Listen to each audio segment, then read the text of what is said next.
আমার প্রিয় ছাত্রছাত্রীরা, আজকে তোমাদের এই ভিডিওটিতে ক্লাস 7-এর ইংলিশ হাইলাইটস বইটির যে পেজ নাম্বার 84 সেই পেজটিতে যে ট্রান্সলেশনগুলি আছে সেগুলো সলভ করে দিচ্ছি। এখানে 1 থেকে 10টি বাংলা বাক্য আছে। তার দেখো আমি প্রত্যেকটার ইংলিশ ট্রান্সলেশন আমি অলরেডি করে রেখেছি খাতায়। তবুও আমি একবার পড়ে দিচ্ছি যাতে তোমাদের বুঝতে সুবিধা হয়। নাম্বার 1, তার মৃত্যুর পূর্বে তিনি 1 বৎসর ভুগিতেছিলেন। হি had been suffering for 1 year before he died. Number 2, এখানে আসার আগে তিনি অনেক দিন বেড়াইতেছিলেন। He had been travelling for a long days before he came here. Number 3, কাল মা আমার জন্য অনেকক্ষণ অপেক্ষা করিতেছিলেন।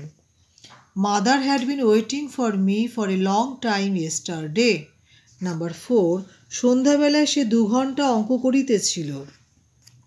He had been doing some for 2 hours at evening. Number 5, আমি আসার আগে তুমি ঘুমাইতেছিলে। You had been sleeping before I came. Number 6 হচ্ছে আমার খাওয়ার আগে বোন খাইতেছিল। Sister had been eating before I ate. Number 7 হচ্ছে বৃষ্টি আসার আগে আমি রাস্তায় হাঁটিতেছিলাম। I had been walking on the street before it started raining. Number 8, সূর্য ওঠার আগে ছেলেটি মাঠে দৌড়াইতেছিল। The boy had been playing before the sun rose. Number 9, আমি আসার আগে তুমি কি করিতেছিলে? What had you been doing before I came? Number 10, সে ঘন্টা 3 ধরে ঘুমাইতেছিল।